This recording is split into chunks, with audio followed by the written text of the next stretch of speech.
No hablo a todos, hablo a ti, que sientes en lo profundo una identidad que todavía no termina de encajar en el ruido.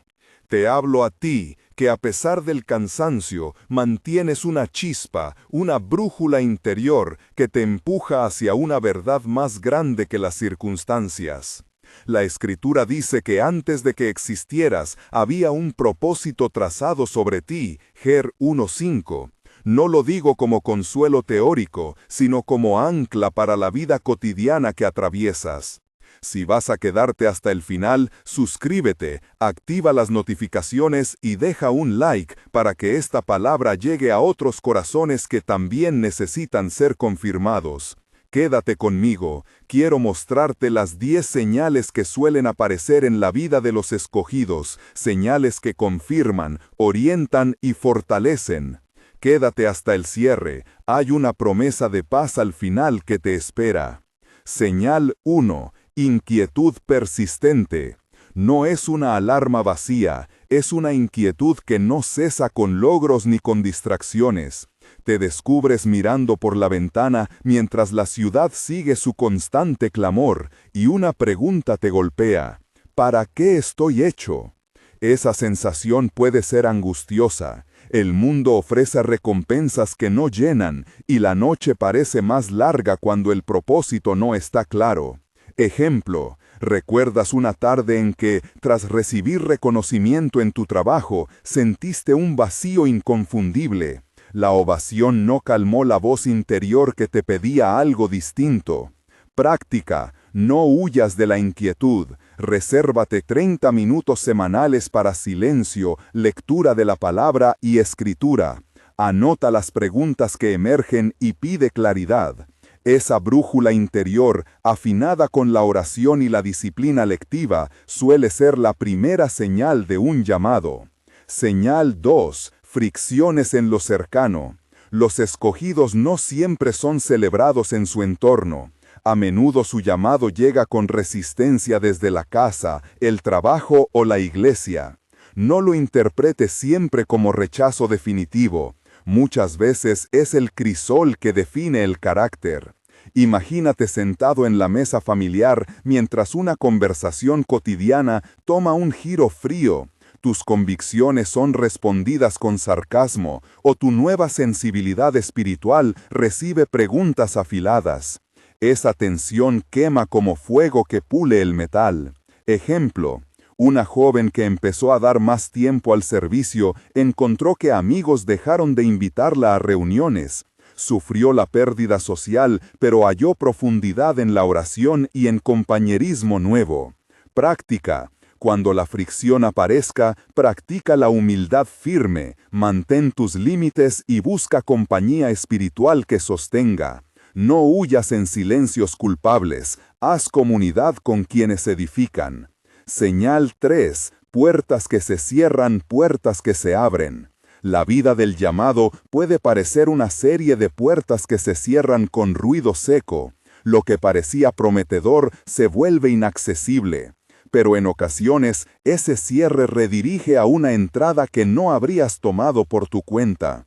No todo cierre es castigo, muchos son redirecciones amorosas. Ejemplo, un pastor joven perdió su posición estable cuando un grupo se opuso a su visión. La puerta cerrada lo obligó a caminar por un desierto personal donde aprendió a depender de la palabra y, años después, abrió una comunidad más madura y honesta.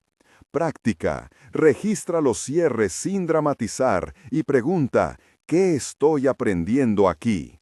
Acepta la disciplina que te forma y mantén la práctica de gratitud aún en la pérdida.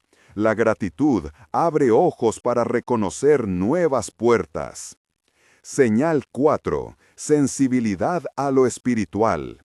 No hablo de sensacionalismo, hablo de un alma que percibe cosas sutiles, impresiones, alertas, un peso o un alivio repentino que no se explica solo por la lógica. Es como un oído que de pronto distingue una nota en medio del ruido.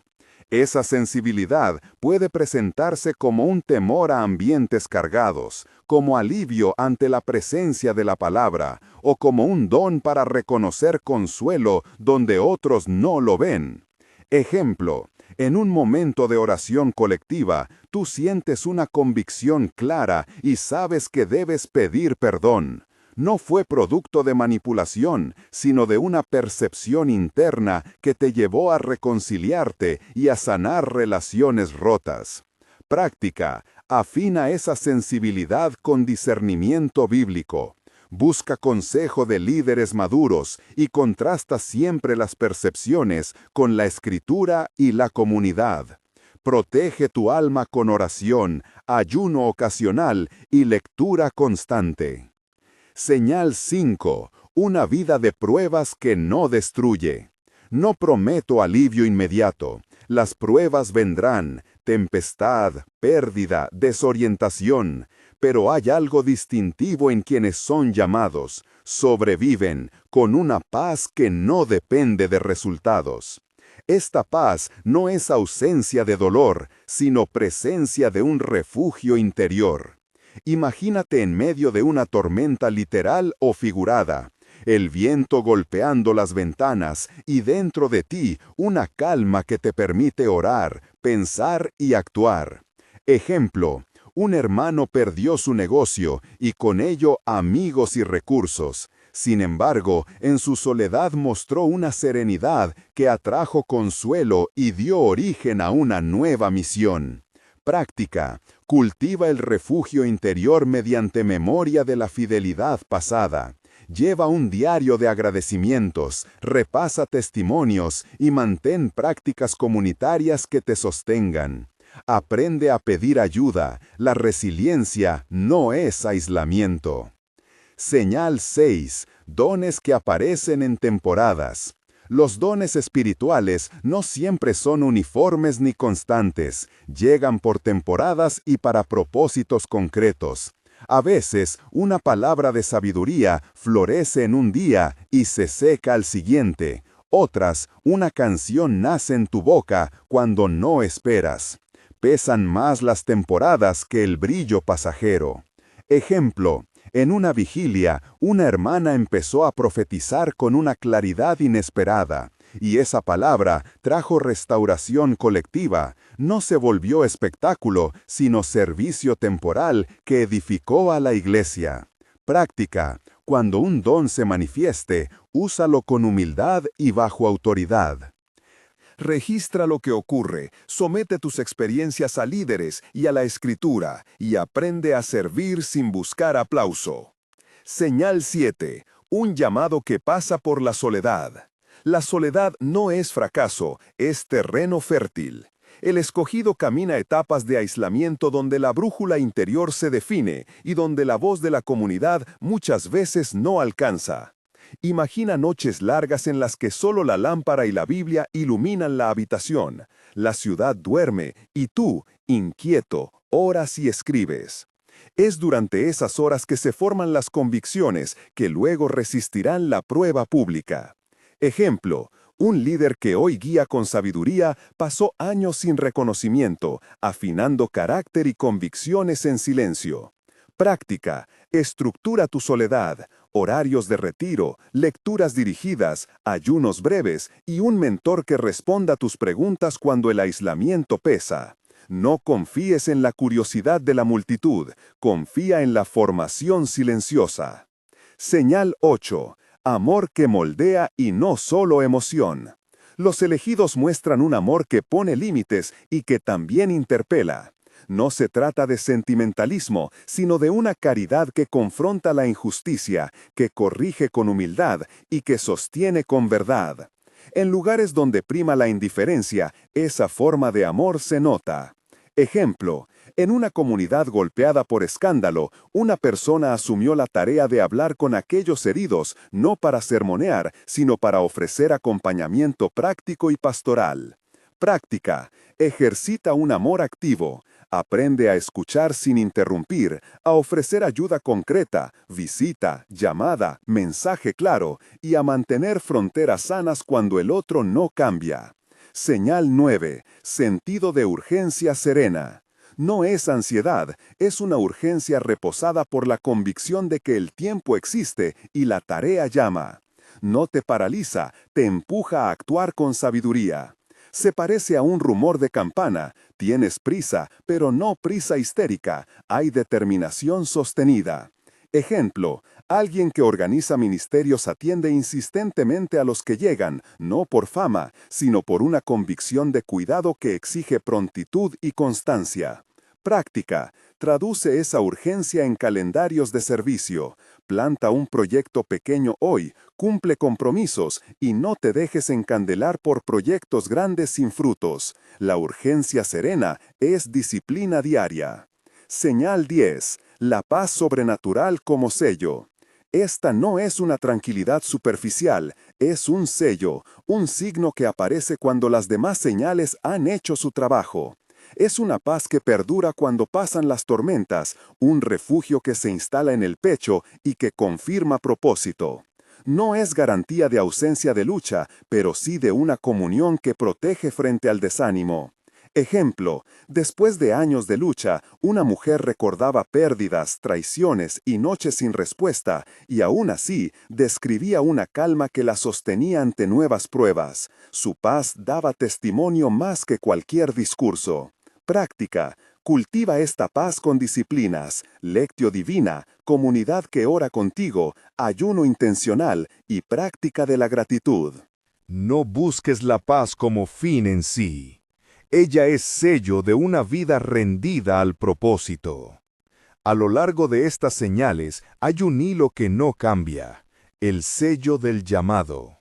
No hablo de una marca visible, sino de una sincronía entre tu dolor, tu sensibilidad, tus dones y la paz que sostiene.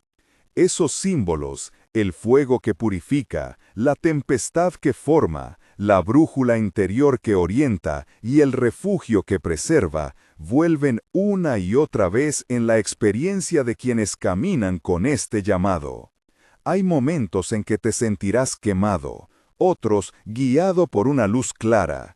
En todos, el sello permanece como eco silencioso.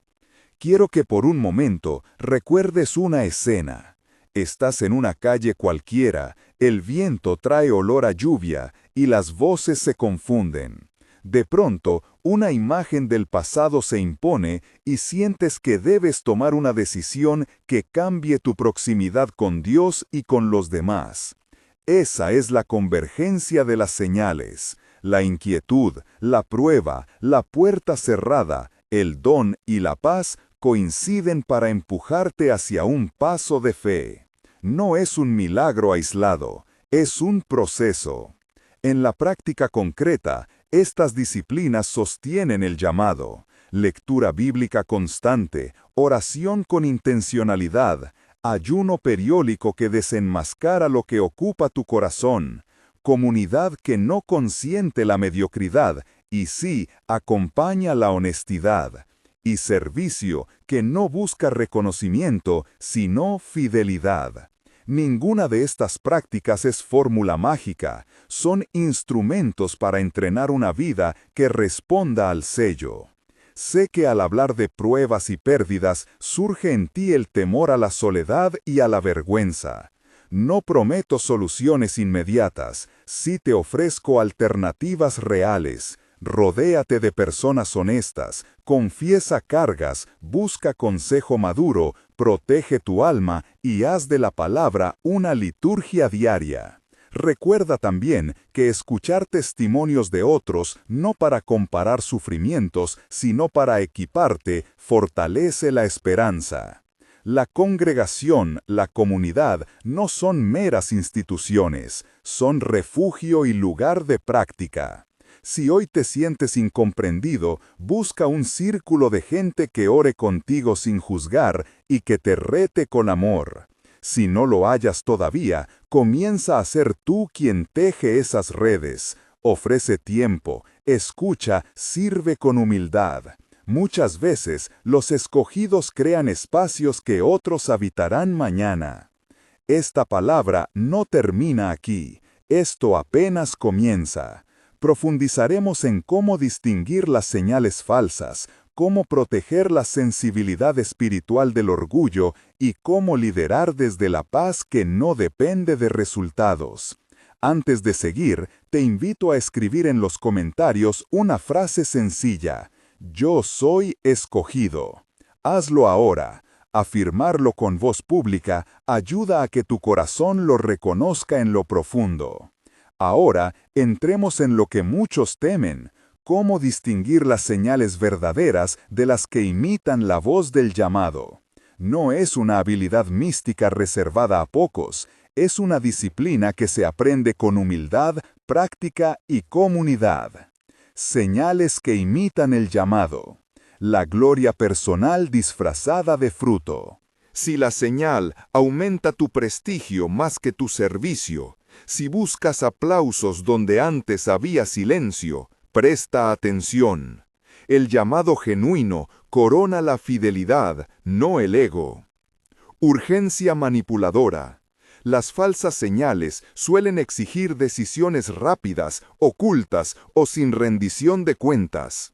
El llamado suele urgir, pero no obliga a saltar fuera de la comunidad ni a romper procesos de prudencia. Consuelo inmediato sin cruz. Un mensaje que promete recompensas sin costo personal, sin prueba, sin transformación interior, merece sospecha. La verdadera vocación atraviesa purificación, raramente es atajo hacia la comodidad. Aislamiento del discernimiento. Cuando un impulso se siente claro solo en aislamiento y desaparece en la mesa con los hermanos, probablemente no sea señal duradera. Falta de fruto real.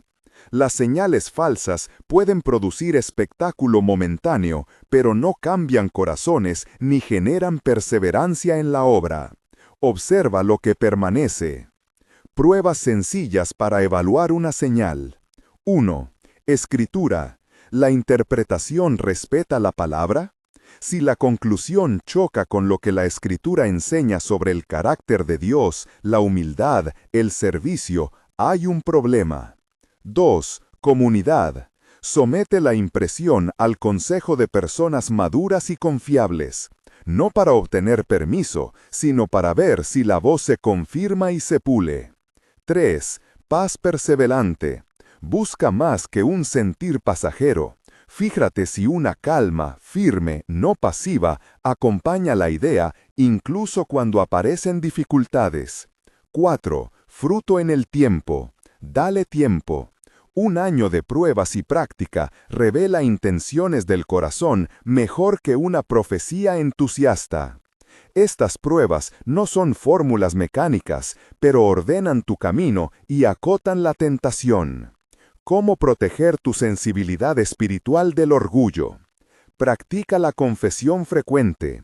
El orgullo muere donde la verdad se dice en voz alta.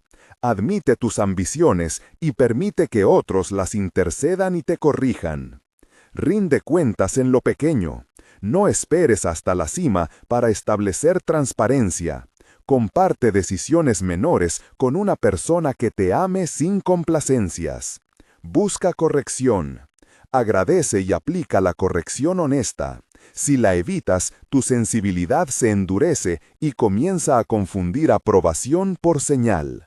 Mantén la liturgia personal. Horas fijas de lectura, silencio y examen del día protegen la percepción. Lo que es hábito sincero no se pierde con un halago. Liderar desde la paz que no depende de resultados. Liderar así no es indiferencia, es presencia no ansiosa frente al riesgo. 3 prácticas concretas. 1. Decidir desde reposo. Antes de firmar proyectos, testa tu decisión con una pausa litúrgica. Ora, consulta a 2 o 3 consejeros, espera 72 horas. La paz que resiste la prisa suele ser la que confirma el paso correcto. 2. Ser no reactivo. Frente a buenas noticias o ataques, muestra coherencia. El líder sereno no cambia de rumbo con el viento de la opinión pública. Más bien, regula su respuesta según principios claros. 3. Cultivar ritmos que sostienen el alma, descanso semanal, tiempos de retiro y prácticas de gratitud que anclan la esperanza fuera del desempeño.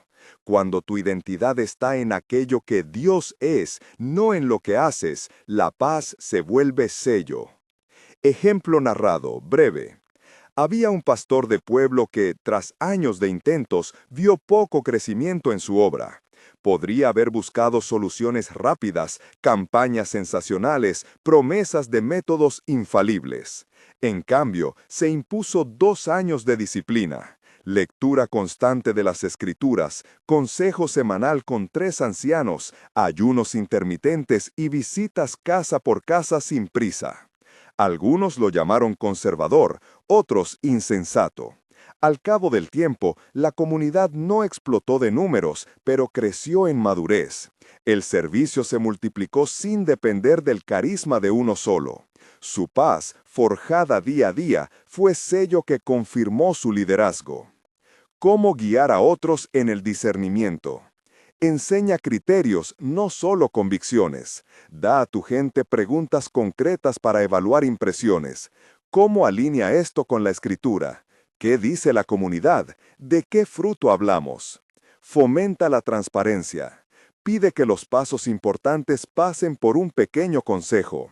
No paralices la iniciativa, pero evita que decisiones públicas nazcan de impulsos privados. Acompaña las pruebas. Cuando alguien pasa por desierto, acompaña con presencia estable, no con soluciones rápidas. Muchas señales verdaderas se confirman en la fidelidad del acompañamiento. Pequeño ejercicio práctico ahora mismo. Toma una hoja y escribe 3 impulsos o señales que has sentido recientemente.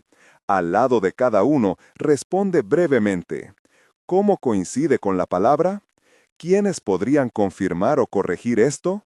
¿Qué fruto veo que podría surgir en 6 meses? Hazlo con honestidad, no para juzgarte, sino para entrenar tu discernimiento. En lo que sigue, profundizaremos en cómo liderar cuando las señales traen oposición y cómo no confundir desgaste con rechazo. Antes de continuar, mira tu lista. Si hay un punto que te produce inquietud, anótalo ahora y déjalo en manos humildes. Si al mirar tu lista viste inquietud, no la escondas ni la minimices. Muchas de las grandes pruebas del liderazgo brotan cuando la voz que parecía clara encuentra resistencia. Saber distinguir entre oposición legítima y desgaste personal es una de las artes que todo guía debe aprender. A continuación, propondré criterios prácticos y sencillos para no confundir señales con ataques y para conducir a la comunidad cuando las tensiones aparecen. ¿Cómo identificar la naturaleza de la oposición? 1. Pregunta por la fuente. ¿La resistencia viene de personas comprometidas con la misión o de voces recién llegadas que no conocen el contexto? La crítica fundada suele surgir de quienes han caminado contigo y entienden la historia. La oposición corrosiva a menudo pretende el lucro propio o busca socavar por motivos ajenos al bien común. 2. Busca motivos y formas. Una discrepancia teológica honesta, una inquietud metodológica razonable o una petición por más tiempo son oposiciones sanas. Las formas injustas, difusión de rumores, ataques personales, presión pública desproporcionada, muestran que el conflicto tiene raíces que no solo son de convicción. 3. Observa el fruto. La oposición produce diálogo y mayor claridad, o división y resentimiento. Lo que trae reconciliación y mejora es un indicio de corrección válida. Lo que multiplica heridos y polariza, probablemente no. Responder sin perder compostura. No respondas a toda voz. Un error común del líder sensible es creer que debe aclararlo todo públicamente. Selecciona las conversaciones que merecen inversión y aquellas que son pérdida de tiempo. La prudencia no es evasión, es protección del bien común. Convoca a los ancianos o a un consejo pequeño. La decisión compartida reduce la carga y también neutraliza la tentación del orgullo. Cuando la voz se ratifica en comunidad, la responsabilidad es colectiva. Responde con hechos y con humildad. Cuando la crítica es legítima, reconoce antes que justificar. Si hay lugares a mejorar, dilo. Nada apacigua más un conflicto que la disposición sincera a corregir. Diferenciar desgaste de rechazo. Desgaste y rechazo se parecen en el cansancio que generan, pero no son lo mismo. Desgaste es la fatiga acumulada por el tiempo, la presión y el desgaste del alma. Su signo revelador es la pérdida de energía, no necesariamente la pérdida de apoyo.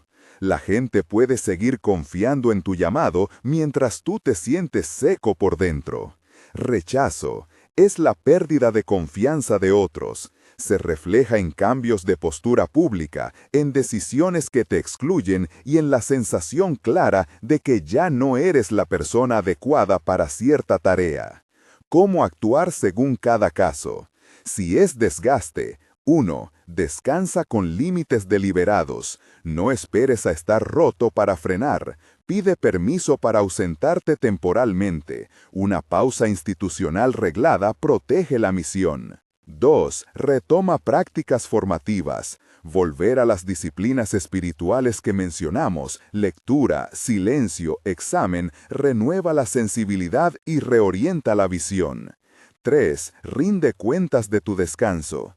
Comparte con cercanos lo que necesitas y por cuánto tiempo. La transparencia evita malentendidos.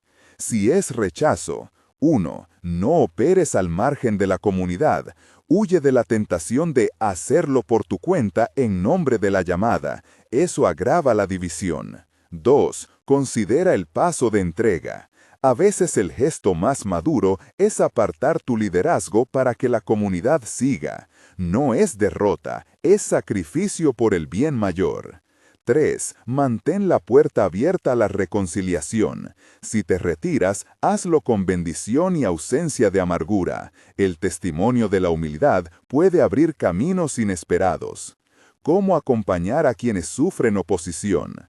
Presencia estable, no des soluciones simplistas. Estar presente, escuchar sin juzgar y validar el sufrimiento es cura en sí misma. En esos casos, diagnostica con objetividad, recoge datos, escucha a grupos distintos, mapea las relaciones. Busca mediación externa. Un consejero imparcial puede revelar patrones que los involucrados no ven. Considera procesos restaurativos, encuentros donde se nombran ofensas, se escuchan historias y se pactan pasos concretos para reconstruir confianza.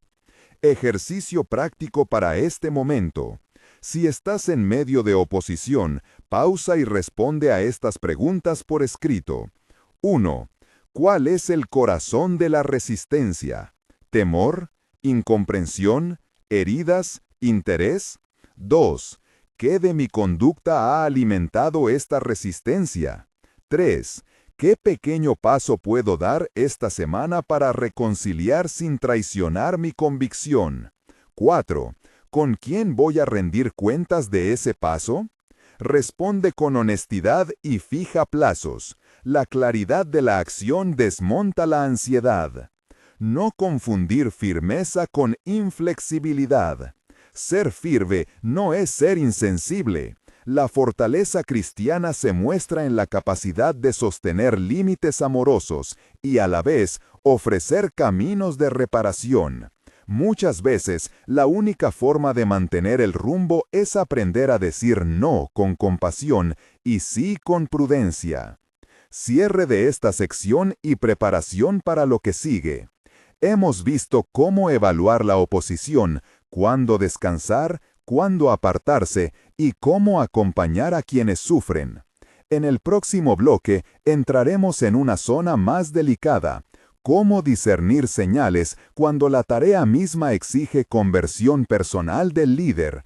Es decir, cuando la resistencia no viene solo de gente, sino del llamado a cambiar de inner retrato. Antes de seguir, vuelve a tu hoja. Marca una acción concreta que harás en los próximos 7 días para cuidar tu espíritu y la salud de tu liderazgo. Anótala, compártela con alguien fiel y cúmplela. Cuando la resistencia empieza a cortar más hondo que la respuesta de los demás, conviene mirar hacia adentro con la misma diligencia con que se examina un proyecto. El llamado a la conversión personal del líder no siempre llega con tambores y claridad.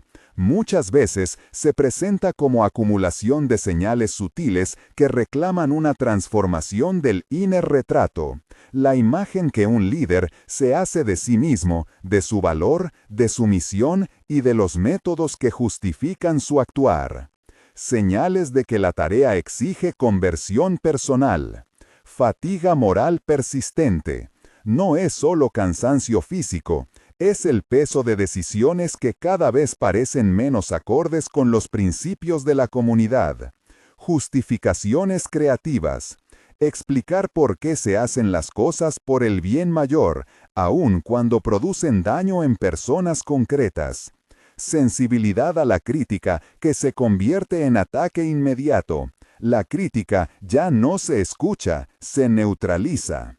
Apego a resultados visibles. Medir la validación por cifras o aplausos más que por crecimiento espiritual de las personas. Pérdida de gozo en la práctica pastoral. La rutina no alimenta y la oración se vuelve tarea administrativa. Repetición de patrones relacionales dañinos, dominancia, manipulación sutil o dependencia afectiva de algunos miembros. Sueños, inquietudes continuas o interrupciones en la paz personal que aparecen cuando la noche trae la verdad sin anestesia. No confundas estas señales con culpa ocasional. La conversión exige reconocer patrones, no castigarse por errores puntuales. Es diagnóstico, no autoacuñamiento. 3 procesos que ayudan a la conversión del líder. 1. Renovación de identidad. La identidad del líder no debe estar atada al cargo, al reconocimiento público ni a la eficacia visible. Reescribir ese retrato implica prácticas que reorientan la pertenencia. Ejercicio: escribir una carta a sí mismo desde la perspectiva de Dios. ¿Qué virtudes vería allí? ¿Qué palabras de ternura y corrección diría? Lecturas que recalibran, pasajes que muestran vocación humilde, por ejemplo, la parábola del siervo, las bienaventuranzas, textos sobre prisión y servicio. Leerlos en voz alta 2 veces por semana durante 6 semanas. 3. Reconfiguración de prácticas. La conversión requiere hábitos nuevos que sostengan la humildad. Ritmo semanal de retiro, 24 horas mensuales de silencio y lectura bíblica sin agenda pastoral. Confidente espiritual, un compañero fuera de la estructura local que desafíe y confese. Límites claros de trabajo, horarios, vacaciones y permisos sabáticos establecidos por la comunidad. Caso práctico: la conversión del pastor del pueblo. Continuación.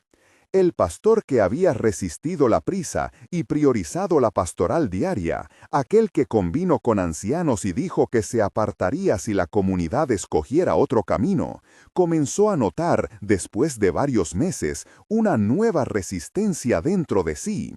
No era la voz pública de los opositores, era un orgullo escondido que celebraba su renuncia aparente como mérito moral. Llegó a la mañana en que al orar se vio justificando el dolor de quienes habían marchado como un precio necesario. Eso lo inquietó. Decidió entonces un plan de conversión de 90 días. Semana 1-2, silencio y examen. Pasó jornadas en retiro, acompañadas por las oraciones de los salmos penitenciales. En la quietud, identificó las razones por las cuales había sentido la necesidad de ser reconocido, miedo al fracaso en la propia vocación. Semana 3:6, confesión y rendición. Reunió a 3 amigos confiables y les confesó no solo las fallas administrativas, sino aquellas motivadas por vanidad. Recibió corrección y en ritual sencillo pidió perdón a la congregación por escritos y pequeños encuentros. Muchos aceptaron, algunos seguían sin verlo. Eso no lo rompió. Aprendió a sostener su paz sin buscar la unanimidad. Semana 7:12. Reentrenamiento de hábitos. Redujo su agenda pública y aumentó las visitas discretas a hogares, la predicación breve y las sesiones de escucha. Constituyó un equipo rotativo que transparentaba decisiones económicas y pastorales. El resultado no fue una aprobación general inmediata, sino 2 efectos más profundos. Su propia paz creció y, paulatinamente, la comunidad que quedó reconoció una coherencia que no tenía al principio. La conversión personal no significó perfección, sino alineamiento creciente entre su interior y la práctica cotidiana. Herramientas concretas para empezar hoy. Ejercicio. 1. Haz una lista honesta de comportamientos que escondes tras una buena intención. Señálalos sin justificarlos. 2. Ponles plazos. ¿Qué pedirás perdón esta semana? ¿A quién? ¿Cómo lo harás? ¿Cara a cara? ¿Carta? ¿Mediador? 3. Busca un confidente fuera de tu círculo inmediato. Pídale rendición de cuentas mensual. 4. Comprométete a un retiro breve 24-48 horas en los próximos 60 días. Reserva esas horas como no negociables. 5. Define una medida concreta de supervisión comunitaria. Un comité de 3 que revise decisiones críticas y publique sus criterios. Palabras para quienes temen la conversión. Convertirse no es morir como líder. Es nacer de nuevo con menos ego. No temas que la humildad te quite autoridad. La autoridad auténtica se construye en la coherencia y en la capacidad de admitir límites. Si temes perder el control, recuerda que el control absoluto ya es una pérdida, sobre personas, sobre la vocación y sobre la verdad. Visiones prácticas para sostener el cambio. Crea pequeños rituales de recalibración. Al final de cada semana, escribe una nota breve sobre una decisión que tomó bien y otra que podría haber manejado mejor. Reúnanse trimestralmente con la comunidad para evaluar no solo resultados, sino salud relacional. ¿Qué se ha hecho bien para sostener relaciones? ¿Qué heridas siguen abiertas? Mantén la formación personal. Cursos sobre dirección espiritual, lectura guiada de autobiografías de líderes que fallaron y se arrepintieron, libros sobre ética pastoral. Compromiso final de la sección. Antes de cerrar este bloque, haz lo siguiente. Escribe, ahora mismo, una acción concreta que vas a iniciar en los próximos 7 días para atender a la conversión que sabes necesaria. No la pienses demasiado. Anótala. Ponle fecha y comparte esa nota con alguien que pueda preguntarte por ella. Ese primer paso, pequeño y público, empieza a transformar el retrato que te habita y, por contagio, el retrato de la comunidad que lideras.